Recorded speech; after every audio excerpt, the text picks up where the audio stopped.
If you're running on limited time, but you want to maximize what you get out of the gym, there are 6 exercises that every workout routine should have. But even if you only did these exercises, you'd still be able to get really good results. And these exercises are the horizontal push, like a bench press or a dumbbell press or a chest press machine, the vertical push, like a shoulder press, the horizontal pull, like a row or a machine row, dumbbell row, barbell row, the vertical pull, like a pull up or pull down or chin up, the squat type exercise, like a goblet squat or a barbell squat, and some kind of deadlift, like a Romanian deadlift, stiff leg deadlift, or a conventional or sumo deadlift. If you do all these types of exercises, you're going to cover most of the body, and you'll get really good workouts as long as you follow the principles of progressive overload, mechanical tension, and we can talk about those later on. But these are the foundations of all workout routines. In that way, if you're doing these all across the week, you know you're on a good one. And then of course, you got to add in bicep curls, and if you decide to train calves and abs as well. I know some people do, some people don't. Heard that somewhere, but anyway, you can add in all the accessories of things that you want to put more attention on beyond those 6 exercises. And with all that said, we're actually going to go over my workout across the week so you can see these exercises, my selections of these exercises in action, starting off with my first upper body day of the week, where I start off with bench press. And just like I said, this horizontal pushing exercise is really powerful because what it's going to do is it's going to hit the chest, it's going to hit the tricep, and it's going to hit the shoulders in a very good, very efficient way. And for example, on this bench press, it's a very good exercise for getting stronger with.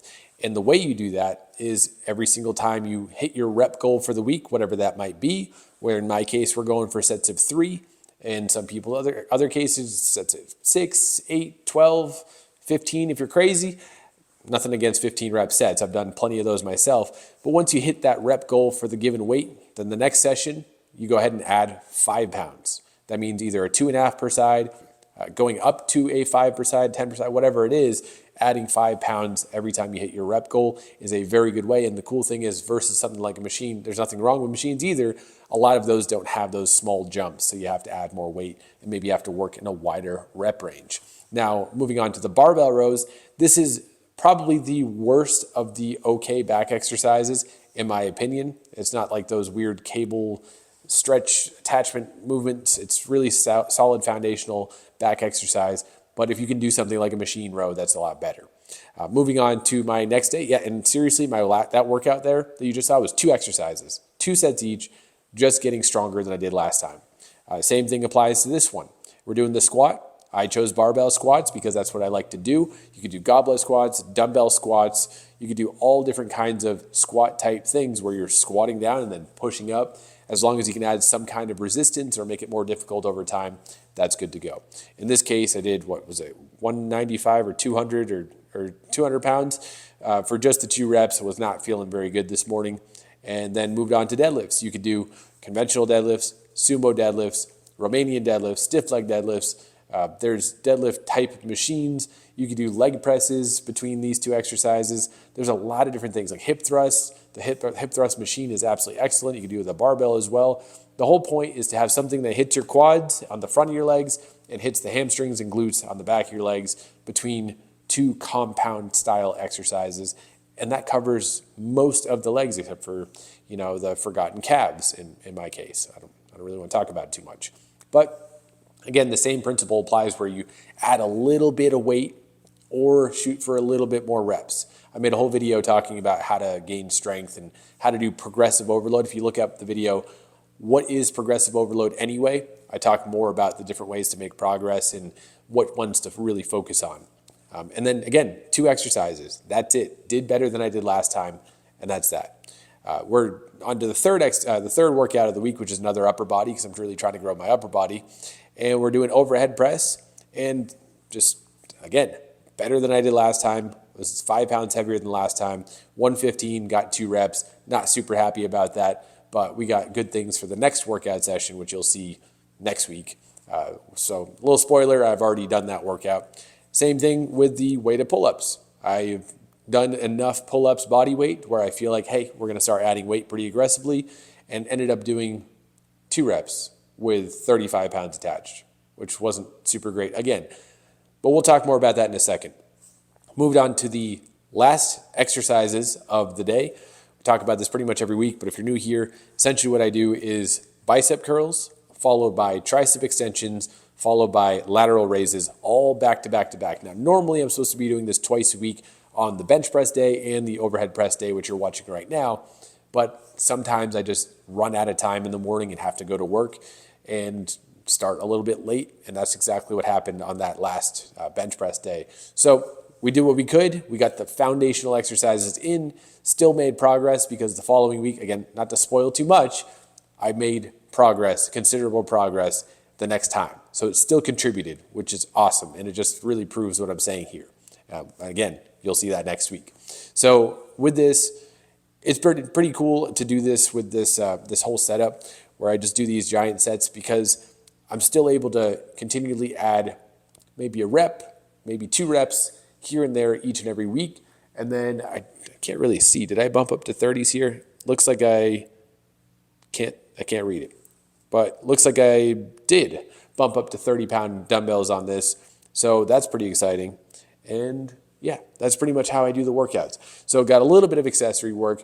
I was training abs for a little bit too, but I decided that hurts my lower back. And by decided, I mean it actually does. So I've pulled out the hanging leg raises and any of the floor crunches and anything like that. Actually, no, the more I think about it, those do look like the 25s.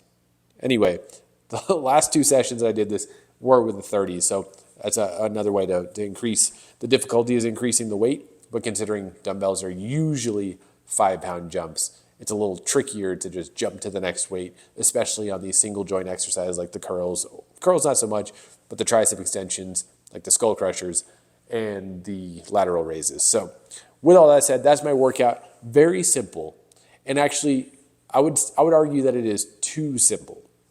A lot of people wouldn't necessarily benefit from doing 2-rep sets or 3-rep sets.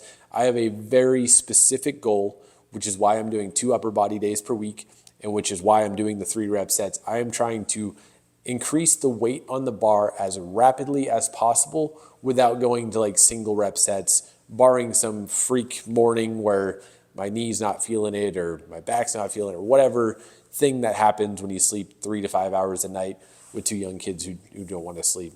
Lately, we're going through some regressions or something. I don't know. It's crazy. But doing what I can with that and still able to make progress because I am truly pushing myself from the last session to the next session. And then once we get to the weight that I want on the bar and able to handle that for multiple reps, we're going to go ahead and adjust from there. But I want to increase quickly because going up in sets of 8 takes you a lot longer to increase the weight than sets of 5 or sets of 3.